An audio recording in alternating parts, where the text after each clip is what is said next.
Today we are back on my jungles and resort island of Onigiri, and we're doing some custom designs today. One of my goals for this island was to create a bunch of custom signage. Today we're working on a sign that says watch for carts, and it has this cute little character in a go-kart waving at you, and I really wanted to recreate it. This is a sign that I found in my inspiration of American Village in Okinawa. I'm absolutely obsessed with this region. It's so colorful and bright, and I am excited to add more signage like this to make my island feel more personal and more authentic to the area that I'm trying to emulate. This is, however, my own made-up fantasy land, of course, from Animal Crossing, so taking influences from Okinawa. If you are curious about how I'm creating these letters and how I know how to do that, I have a bunch of resources over on Pinterest. I'll actually just link to the Pinterest board that has all of my text inspiration, all my custom design kind of resourcey things, because I do find it very useful. I couldn't fully fit watch out, so I ended up going with lookout thanks to a channel member's recommendation.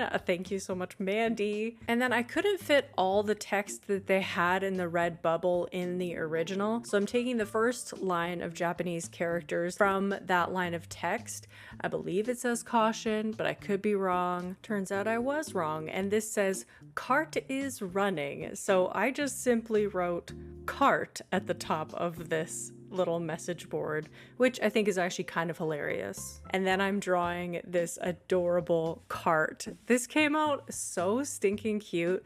The guy, his little face is so just like 3 pixels, and I think it's hilarious. He looks like he's yelling, like, get out of the way. I'm coming through whether you want me to or not. Like, move now or I'm gonna run you over. And it's so silly. I can't. As I've said so many times on this channel, sometimes the saturation needs to be increased and the contrast of a design, because when you're seeing it in daylight on the island, it can be a little desaturated. But this time it was all good. I placed it down on the island and I really liked the way that it looks when it's placed down, so it was all perfect. And now it's time for a little dog interlude. This is my sister's dog Pilot, aka my nephew. I then customized the design onto a standing shop sign so that I could really get a good feel for how this is gonna look on my island, and I placed it beside Abel's sisters. I'm absolutely obsessed with how this sign came out, and it makes me really excited for future signs on Onigiri. I'll see you in the next one. Bye.